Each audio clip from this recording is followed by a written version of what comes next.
네. 네. 자, 그러면 오늘 시간이 조금 지났는데요. 그러니까, 네, 얼른 모시겠습니다. 우리 최준철 대표님, 네, VIP 자산운용이시죠? 네, 어서 오십시오. 어서 오세요. 네, 반갑습니다. 네, 오랜만에 같이 하는 네. 가치 투자를 진행하셨던. 벌써 1년이 넘었네요. 그러니까. 예. 어떠셨어요 올해? 올해는 사실 심적으로 조금 힘들었던 건 네. 저희는 이제 투자를 할 때 이성을 많이 사용하는데 네. 올해는 굉장히 감성화된 주식시장으로 흘러갔던 것 같습니다. 거기서 오는 좀 안타까움이나 어려움이 있었고요. 그런데 뭐 혹시 고릴라 실험이라고 들어보셨는지 모르겠는데 네. 이 학생들한테 공을 몇 번 패스했는지 세봐라 이러고 영상을 틀어줬더니 고릴라 지나가는 걸 한 번도 못 봤더라. 그렇죠. 아. 올해 사실 화두가 됐던 게 뭐 2차 전지나 뭐 반도체나 뭐 AI 로봇 이런 것들이 있었지만 네.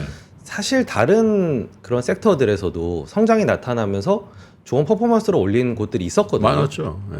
저희 이제 그런 쪽들을 좀 공략을 해서 실질적으로는 뭐 성적 괜찮습니다. 뭐 예를 들면 뭐 보험, 뭐 엔터도 있었고요. 그리고 뭐 방산, 피부 미용 기기, 그리고 라면 뭐 이런 것들이 있었기 때문에 예. 그런 쪽 저희 이제 소비재 투자를 좀 많이 하는 편이라서 그런 쪽에서 기회가 있었는데 사실은 이런 부분은 많이 회자가 되지는 않았던 것 같습니다. 네, 안 보이죠. 네. 배터리인데. 저를 힘들게 하시는군요. 올해 말이 다 됐는데 올해 주식시장을 이렇게 회고해보나 소회는 어떠셨어요? 22년은 이제 금리, 그러니까 매크로 영향이 굉장히 컸고요. 모두가 좀 힘들었었고, 이제 올해 같은 경우에는 아까도 말씀드렸다시피 정말 단 한마디로 표현하라고 한다면 감성화된 주식시장, 그러니까 밈스탁이라든지 테마주, 신규 상장 종목 이런 걸 보고 있으면 이성보다는 감성을 더 많이 사용해서 투자를 하신다라는 느낌이 확실히 좀 들었고요. 그리고 좀 이분법적 사고도 많이 있었던 것 같습니다. 이제 안타까웠던 부분인데, 근데 뭐 국장과 뭐 미장, 그리고 뭐 특정 업종과 뭐 여기 속하지 않은 업종, 그리고 뭐 기관과 개인. 일반 개인 투자자 혹은 뭐 여의도 뭐 비여의도 이런 식으로 약간 좀 갈라치기가 있었던 거. 이게 결국에는 건전한 비판이 잘 이루어지지 않았던 것 같아요. 그러니까 뭐 메시지가 아니라 메신저가 좀 공격받는 뭐 이런 것들도 사실 좀 마음이 아픈 일이었고 제가 최근에 사실 방송 출연을 좀 자제를 했던 것도 예, 그런 이유도 좀 있었습니다. 아니 최 대표님은 왜 타켓이 됐죠? 이거 타켓이 될 일이 없는 분인데. 사실 뭐 이성을 깨우는 일을 하기 때문에 그런 것 같습니다. 예, 이성이 좀 마비가 되어야지 편하신 분들이 있는데 이성을 좀 깨우려고 하다 보니까 제가 밉지 않았어요. 거의 영상도 안 보시고 그냥 일단 악플부터 다시는 분들도 꽤 많았고요. 대표님 T죠? 네. T야. 딱 보니까. ISTJ. T가 뭐야? 네? T가 뭐야? MBTI에서 T가 이제 좀 이성적인 그리고 이제 F가 뭐 감성적인 뭐 이런 건데 요즘 이제 T냐고 묻는 게 거의 뭐 밈처럼 이렇게 또 됐습니다. 네. 시장 자체가 주는 스트레스보다는 그 외적인 스트레스가 상당히 많았던 저 개인적으로는 그런 한 해가 됐습니다. 그러니까요. 네. 네. 내년은 어떻게 봐요? 내년은 뭐 워낙에 반복해서 얘기를 해주셨지만 키워드를 꼽으라 그러면은 뭐 금리 인하와 경기 침체 이거 두 가지가 사실상 거의 전부지 않을까 싶고요. 금리 인하가 빨라지면 뭐 상고하저가 될 것이고요. 뭐 경기 침체가 좀 계속 지속이 된다고 하면은 뭐 상저하고가 될 것이고요. 그 두 가지로 프레임을 결국 볼 수밖에 없는데 다만 여기서 하나만 더 덧붙이면은 이 금리를 올릴 때는 이제 물가지표를 중심으로 해서 올렸다면은 네. 내릴 때는 아마 고용지표를 중심으로 해서 실업률이 좀 많이 나오면 금리를 인하하지 뭐 인플레가 어느 정도 안정이 됐다고 해서 바로 금리를 낮추고 그럴 것 같지는 않습니다. 내년에 그러면 금리 인하가 좀 빨라지면 상고하저로 간다. 맞나요? 그렇죠. 그러니까 금리 인하와 경기 침체는 사실 엮여 있는 부분이기도 하고, 네. 근데 이게 뭐가 더 빨라지고 뭐의 가중치가 실릴지는 저희한테 칼자루가 있는 게 아니라서 그냥 이 프레임으로 계속 상황들을 보면서 결정을 해야 될 것이고요. 그리고 조금 걱정이 되는 거 이제 금리 인하 기대가 연말에 좀 많이 반영된 많이 거 아닐까? 반영됐죠. 예. 네. 그러니까 이미 내년 연말에 가 있어야 될 금리가 이미 현재 시장 금리가 그 그러니까. 정도까지 떨어진 상황이라서 그 부분이 조금은 우려가 되기도 하고요. 그리고 내년에는 이제 정치 이벤트가 많기 때문에 아이고야. 좀 테마주들이 많이 득세를 하지 않을까. 사실 금리가 어떻게 될지는 모르겠는데 금리는 내려갈 거라는 일종의 확증 편향도 지금 시장에 있는 거 아닌가. 그렇죠. 지금 예. 개인들이 채권 매수를 엄청 하잖아요. 보면. 네. 그것도 장기 채권. 예. 굉장히 위험한 건데 사실은 30년물을 막 산단 말이에요. 그리고 막 금융회사들도 30년물을 추천하더라고. 그래서 내가 저게 물론 지금까지 좀 먹었어요. 근데 먹을 수도 있겠지만 만약에 반대로 왜냐면 금리는 오르는 거 아니면 내리는 거니까. 근데 반대로 갔을 때 저 부작용은 어떻게 할까? 그러니까 방향성은 명확한데 이제 하워드 막스가 얘기하신 것처럼 그 폭의 문제, 그러니까 어디까지 빠질 것이냐에서 이견이 좀 있는 것 같고요. 너무 과한 기대를 하는 네, 건 그리고 이제 속도의 문제. 예. 어찌 보면 이거 속도가 빨라질수록 예. 속도가 빨라지길 원하지 않는 사람들이 칼자루를 휘두를 수 있는 가능성을 내포하고 있기 때문에 이게 엮여 있는 거거든요. 이게 함부로 예단하기는 훨씬 복잡계라고 봐야 될 것 같습니다. 네네네. 자 그렇게 이제 또 내년 보실 때 이제 금리나 경기 침체 요거랑 또 함께 정치 이벤트들 네. 이런 것도 보고 불확실성이란 계시고. 얘기죠, 그게. 네. 그렇죠. 이게 또 테마주가 이제 득세를 하게 되면 사실은 본능적으로 좀 저는 걱정이 돼서, 그러니까 누가 당선이 될지 뭐 이런 영향을 전반적인 산업이나 국가 차원에서 해석하는 건 괜찮은데 누가 당선되는지를 아까 홀짝 게임처럼 하는 그런 것들은 좀 지양하시면 좋겠다. 예, 내년에도 그런 유혹이 있을 거라는 거죠. 테마주가 내년에 엄청 많을 거 아니에요. 네. 우리 총선, 미국 대선 또 뭐 다양한 정치 대만도 이벤트. 있고요. 예. 네. 그거를 잘 하는 것도 괜찮은 투자 아니? 자주 나와야 된다니까. 그러니까 실제로 그거를 잘하는 저도 아는 친구가 있습니다. 네. 근데 이거는 거의 본능적으로 타고난 맞아요. 사람들이 하는, 그러니까 네. 트레이더적인 성향을 강하게 가지고 태어난 사람들의 영역이고요. 예. 그렇지 않은 경우에는 사실은 이들을 약간 이익을 가져오는 식의, 그러니까 내가 과연 승자의 편에 설 수 있겠느냐에 대해서 잘 한번 좀 성찰을 해보실 필요가. 바로 그래서 제가 저의 테마주 투자 방법은 결과를 기다리지 않아요. 그럼 어떻게? 결과 한참 전에 사서 결과 직전에 팝니다. 이거야말로 정말 근데 그거를 맞힐 수 있으시면 네. 이 정치 평론이나 이런 거 아니지. 이걸 잘 쓰게 돼. 결과를 예상하고 사. 나쁜 결과를 확정해. 그리고 팔어. 그 다음부터 올라가더라. 그러니까 제가 이 게임을 보는 시각은 맞출 수 있느냐 없느냐의 문제가 아니고요. 네. 얼마나 눈치가 빠를 수 있느냐의 문제에 좀 더 가까운 것 같습니다. 그러니까 그 눈치를 타고난 사람들은 계속 이런 데서 이제 수익을 올리는데 그렇지 않으면은 대부분은 이제 힘들죠. 예, 그게 힘들죠. 이게 타고나야 되는 문제거든요. 예. 그래서 결국은 밸류에이션을 해야 된다는 거잖아요. 밸류에이션에 천착해야 된다. 예, 좀 건전한 투자를 하시자는 네. 예, 이 회사가 좋은지 그리고 적정 가격에 거래가 되고 있는지 네. 이런 거를 제가 반복해서 말씀을 드리고 네. 이것도 충분히 길게 보면은 좋은 수익을 거둘 수 있다. 네. 자, 그리고 이제 또 내년에 키워드 같은 거라면 어떤 거 좀 보고 계세요? 사실 좀 조심스러운 얘기기는 한데 네. 저희는 항상 사람들이 가장 관심이 없거나 비관적인 쪽을 살피거든요. 왜냐하면 저희 역할이 비관론자로부터 주식을 사서 낙관론자에게 나중에 파는 그런 어떤 유통업자 같은 네. 그런 역할을 수행한다고 생각하는데 네. 지금 가장 비관적인 영역이 어디냐라고 생각하면 중국과 관련된 산업들인 것 같습니다. 그렇죠. 지금 거긴 진짜 암울하죠. 예, 아무리 봐도 뭐 좋은, 아까도 이제 방송 들어보니까 실업률 얘기도 하시고 사실 깔려고 들면 끝이 없는데 그만큼 이제 시장은 그걸 반영을 하고 있고요. 뭐 사실 지수 자체가 반토막이 난다는 건 그 흔히 있는 일이 아닌데 그만큼 이제 우려를 반영을 했고, 그리고 좀 저희는 이제 국내 주식을 하는 입장에선 중국 시장을 사자는 게 아니라 중국 사람을 상대로 장사를 해서 돈을 벌 수 있는 곳에 투자를 하자는 입장이거든요. 근데 여기에 너무 감성을 좀 더하시는 것 같아요. 그러니까 중국에 대해서 감정이 안 좋으시다 보니까 쳐다도 안 봐 이런 건데 반대로 우리는 평소에 마라탕도 먹고 탕후루도 먹고 태무도 쓰고, 그러니까 사실 소비자 여기 엄청 사요. 알리익스프레스. 태무. 그러니까 이데올로기를 너무 반영을 하기보다는 네. 거꾸로 생각하면 그렇다는 거죠. 소비자라고 하는 건 중국 소비자 마찬가지로 힙하고 그리고 나에게 가치를 주고 그러면은 한국 제품이든 미국 제품이든 중국 제품이든 사는 거지. 네. 그거를 너무 그것까지 안 보기에는 저는 그 안에서도 기회들이 뭐 예를 들면 중국 관광객들이 우리나라에서 와서 돈을 쓴다든지 혹은 그쪽에서 잘 팔리는 제품을 만든다든지 그런 쪽의 기회들이 저는 충분히 네네. 있는데 너무 간과되고 있고, 사실 이런 거는 좀 바짝 마른 건초처럼 조그만한 불씨에도 또 살아날 수가 있거든요. 그래서 꺼진 불도 좀 다시 보자는 그런 의미에서 중국도 한번 지금부터 조금씩 봐보면 어떨까라는 의미에서 키워드로 한번 꼽아봤습니다. 아 근데 사실 그런 생각도 들긴 하더라고. 하도 뭐 주식이 어렵다. 또 누구한테 의존하고 싶고 또 그죠? 네. 뭐 그런 현상들도 나오고 있잖아요, 사실. 네. 근데 그러려면 차라리 일상생활 자기의 본업 뭐 본진이라고 표현하는 그거를 훼손시키면서까지 별로 크지 않은 또 크든 작든 그 주식에 막 휘둘리고 막 거기에 그래서 거기에 매몰돼 가지고 전체를 다 망가뜨리는 경우들도 나오는데 그래서 저는 진짜 잘하는 분이 있으면은 저도 그런 생각이 들더라고요. 진짜 신뢰할 수 있는 데가 있으면 그냥 제 돈 좀 맡기면 되지. 그런 생각도 해봤어요. 그러면 이제 재미가 간접 투자라고 이제. 재미가 없죠. 그러니까 재미는 내가 그랬잖아 아까.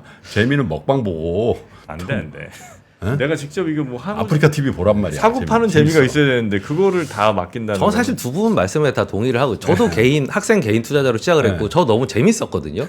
그때 당시에 물론 이제 저보다 더 잘하는 분들이 계셨지만 제가 그분들한테 맡기기보다 제 스스로 재미를 느끼고 실력을 키우는데 그럼요. 예, 시간을 많이 썼고 결국엔 그래서 이제 프로가 됐는데 저는 결국에는 내가 너무 잘하고 싶고 그리고 이 과정이 재밌고 하시면은 직접 투자를 하셔도 됩니다. 근데 이제 김프로님 말씀하시는 거 이제 돈을 버는 게 목적이고 그렇지. 그 과정에서 느끼는 스트레스는 좀 제거하고 싶은 분들을 위한 솔루션이 간접 투자가 아니냐라는 말씀이신데 사실 저희들 책임이죠. 일단 전문가에 대한 신뢰를 전혀 못 받고 있는 상황이고요. 저희가 몸이 아프면 의사를 찾아가고 소송이 걸리면 변호사를 찾아가잖아요. 그런데 투자의 어려움을 느꼈을 때 여의도를 찾아가는 마음은 잘 안 생기는 건 사실은 이 뭐 매니저들의 문제, 펀드 매니저들의 그 문제기도 하고 예, 그래서 너무 안타깝지만 사실 저는 안타까움을 탓하기보다는 제가 그래도 믿을 수 있는 사람 중에 한 명이 시간이 걸리더라도 되고 싶다라는 희망에 가깝고요. 그런 사람이 있다면 맡기고 생업에 종사를 하시거나 아니면 일정 부분을 맡기고 일정 부분은 내가 하거나 이제 이런 선택지 정도를 가져갈 수 있지 않을까. 네. 왜 항상 이제 뭐 개인 투자자 입장에서는 그런 불안도 있어요. 예를 들면 어디에 맡겨서 잘 될 수도 있지. 그 사람이 잘 운영할 수도 있잖아요. 그 사람들은 예를 들어 막 저 같은 뭐 5천만 원, 1억 뭐 이렇게 맡긴 사람들 말고 뭐 100억, 200억 맡긴 사람도 있을 거 아니에요. 그 사람들의 이익을 위해서 열심히 당연히 종사하겠죠. 훨씬 더 중요한 고객들이고 그 사람한테는. 난 그 이상하진 않아요. 그럼 그 사람이 이득되는 방향으로 하면서 만약에 투자한 게 이 5천 1억짜리 사람들의 이익과 충돌한다면 당연히 통화 관리해.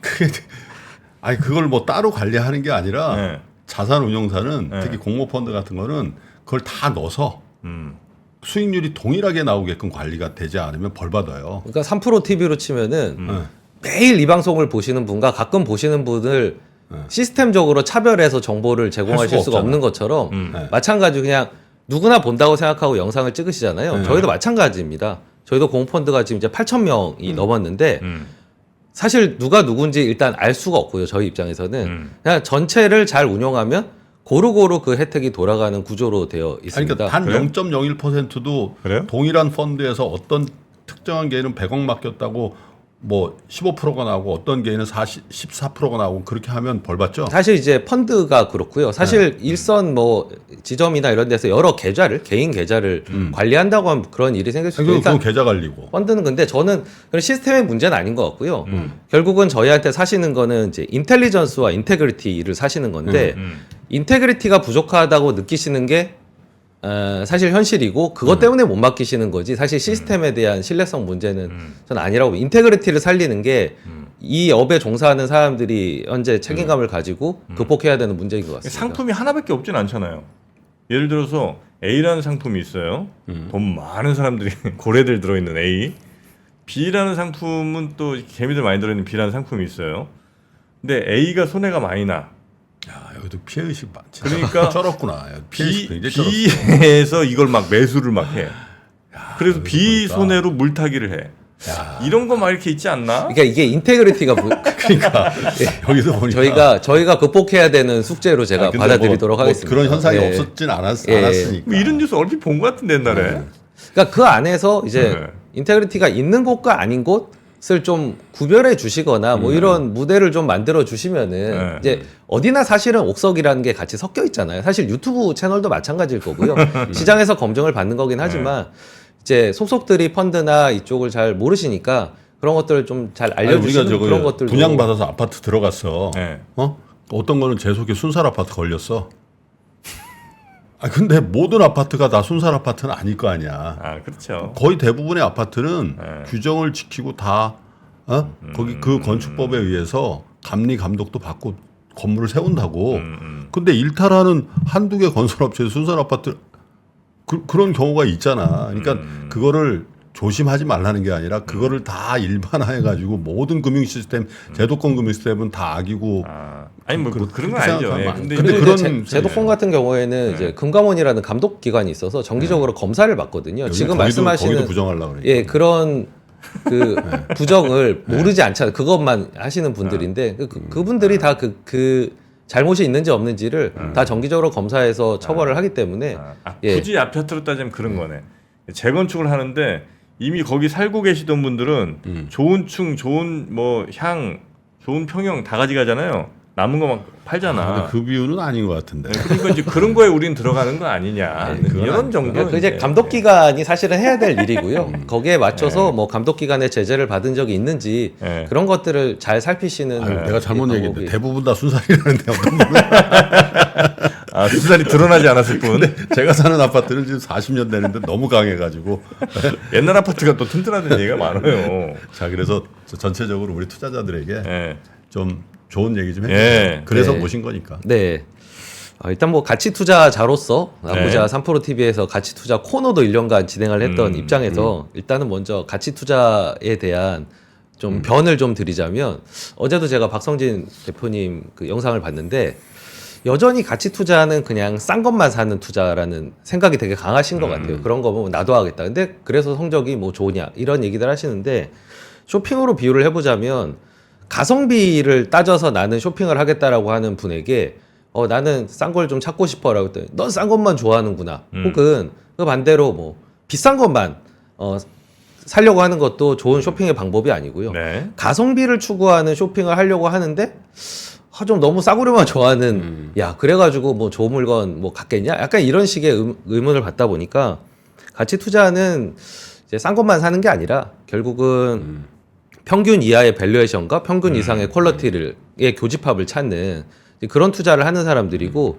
결국은 확률적으로 승리의 확률은 높이고 패배 확률은 낮추고 그리고 패배했을 때도 좀 빠져나갈 구멍 아니면 피해를 최소화하는 그런 과정을 추구하는 사람들로 좀 이해를 해주시면 네. 좋겠다라는 말씀을 먼저 드리고 싶고요. 그리고 이제 올해 많은 또 화두 중에 하나가 뭐 국장은 글렀고 이제 미장으로 가야 된다는 그런 얘기인데 사실 저도 뭐 미국 투자를 안 해본 것도 아니고 글로벌 투자 안 해본 것도 아닌데 이게 시장마다 속성에 장단점들이 있습니다.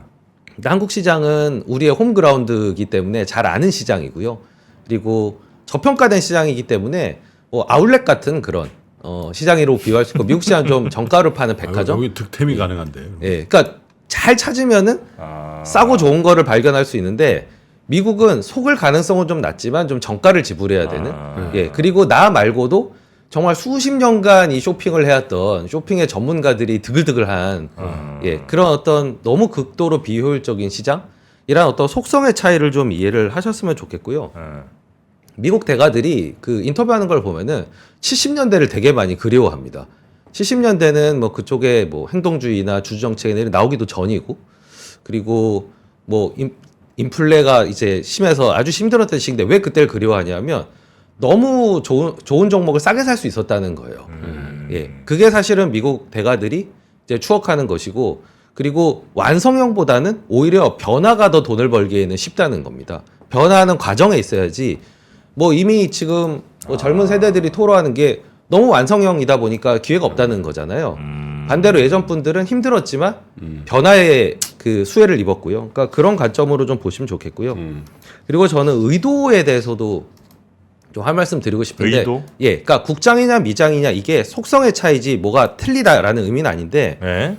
과연 한국 시장을 버리고 미국 시장을 갈 때 의도가 미국 시장의 어떤 속성을 이해하고 좋아서 가느냐 보다 한국 시장이 너무 싫어서 가는 거라면은 저는 그건 조금 문제가 있다고 봅니다. 이 베르세르크라는 만화에 보면 네. 도망쳐 도착한 곳에 그 낙원이랑 있을 수 없다 이런 대사가 나오거든요. 그러니까 도망치듯이 가는 게 아니라 충분한 준비를 하고 가셔야 됩니다. 지금 찾아가- 당장 좋다고 해서 가면 그게 과연 낙원일까? 예. 열심히 내 찾아가는 거 거긴 낙원일 수 있지만 내가 여기 싫어서 도망쳐 간 어딘가가 낙원일 수는 없다는 그렇죠. 거군요. 그런 관점에서도 좀 숙고를 해보실 필요가 있고요. 정프로가 보내주고 항상 도망쳐서 거기 갔더니 거기가 고점이야. 거기가 피레침이야. 약간 그건 진짜 맞는 말이네. 그리고 이제 한국 시장에서 이제 한국 시장이 안 된다 이런 이제 말씀을 하실 때 저는 어떤 생각이 드냐면 그런 말로 들려요. 야, 한국 골프장에서는 이상하게 골프가 잘 안 되네. 그래 공이 잘 안 된다고. 맞네. 어. 라는 건데 그러면 미국 골프장에 가면 잘 맞을까 이런 근데 거죠. 한국 골프장에서 제일 안 맞는 데가 양잔디에서 안 맞아. 아, 예. 골프는 잘 몰라. 그냥 저는 그냥 골프가 원래 안 맞는 힘든 거야. 운동이라는 겁니다. 예, 그러니까 미국의 대가들이 우리나라 사람들 들으라고 그 멋진 말들을 하는 게 아니라 사실 일단 자국의 투자자들 들으라고 하는 얘기일 텐데 어렵고 그래서 이렇게 준비해야 되고 이렇게 하라고 자꾸 잔소리를 하는 이유가 미국 시장도 어렵기 때문이에요. 네. 거기가 쉽다면은 그렇게 말이 길어질 필요가 없겠죠. 그래서 저는 그런 의도들을 잘 살펴서 좀 국장 미장을 좀 구분하시면 좋겠고 한국 골프장은 앞뒤 타임이 너무 짧아갖고 마음이 급해집니다. 네. 그리고 한국 골프장 그늘집에서 저 막걸리 너무 많이 마셔서 안 되는 안 되는 이유가 있어. 가버너스 얘기도 좀. 예, 골프는 어렵다는 네. 그런 이제 메시지고요. 그리고 이제 사실 국장이 제일 문제가 거버넌스가 사실 문제죠. 네. 그런데 희망이 없으면은 사실 변화를 만들어내기도 좀 어렵습니다. 근데 희망을 전혀 버릴 정도의 방향성으로 가고 있지는 않거든요.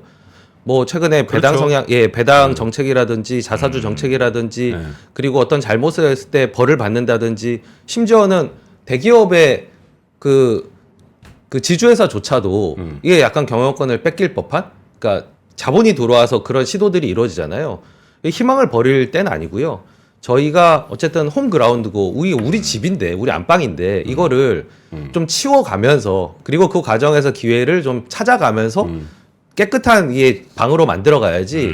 야, 쓰레기장이라고 버리고 이게 남의 집 가면 청소도 좀 하고. 네, 거기 가면 또 네. 거기대로 서름이 있거든요. 그러니까 리모델링도 일단 하고. 우리 안방부터 좀 치우는데 희망을 가지고 깨끗해질 수 있다. 특히 가버너스를 중심에 두고 다 같이 힘을 모아서 그러니까. 좀 우리가 충분히 플레이할 수 있는 시장으로 만들어 갔으면 좋겠다. 함께 합시다라는. 예, 저희도 현장에서 열심히 하고 있으니까요. 네. 삼프로 TV가 합시다. 5년이 됐어요. 근데 저는 최준철 대표님께 참 감사하게 생각하는 게 그런 진행도 자청해서 해주셨고 또 2020년 3월에 기억나시죠? 코로나 장이 막 특집 그냥 방송. 장이 하루에 5% 막 아. 7% 빠지는 때 우리가 그 방송을 하고 그랬던 기억이 나요. 아, 추억이 좀 새록새록 돋네요. 네, 저는 처음에 이제 신과 함께 때 현금의 재발견이라는 책 소개하면서 맞아요. 데뷔를 아, 했는데 맞네. 세 분이랑 얘기하는 그때는 이제 세 분이 다 진행할 예, 때 예, 너무 예. 재밌어서 그 예. 이외에도 뭐 시리즈도 진행을 하고 또 시리즈 항상 이제 정프로님이 장명도 해주시고 네. 그래서 굉장히 즐겁게 또 방송을 하고 네, 또 네, 가치 투자를 많이 알릴 수 있는 장을 마련해 주셔서 그래서 감사하게 생각하고 있습니다. 내년엔 좀 자주 봬요. 네. 예. 아, 사실 최근에 좀 많이 위축이 좀 돼가지고 앞을 좀 닫지 마세요. 그러니까 그렇게 안 나올라 그러잖아. 알겠습니다. 자, 오늘 아침 최준철 대표와 함께 했고요. 네. 아유, 너무 고맙습니다. 네, 감사합니다. 뵙겠습니다. 고맙습니다. 네. 아, 이런 출연자분이 좀 많이 계시면 좋겠는데, 그러니까요. 네. 네. 여러분이 좀 응원 좀 해주십시오. 네, 응원도 해주시고 네. 또 격려도 해주셔야 또 좋은 분들이 삼프로 TV나 유튜브 세상에 많이 나오시죠. 네. 자, 이어서 오프닝벨 라이브 염승환 이사 그리고 김종효 이사와 함께하는 오프닝벨 라이브도 많은 시청 부탁드리고요. 네. 저희는 내일 아침 올해 마지막 네. 장 열리는 날. 내일 라페일이라고 다들 휴가 가시는 내일은 삼프로 TV 꼭 좀 봐주십시오. 내일 아침에 다시 뵙도록 하겠습니다. 함께 해주신 여러분 고맙습니다. 고맙습니다.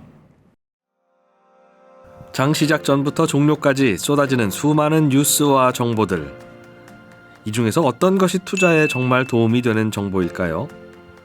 3프로의 증시 셔터맨 박근영 마스터가 직접 정보를 선별하고 투자의 힌트를 드립니다.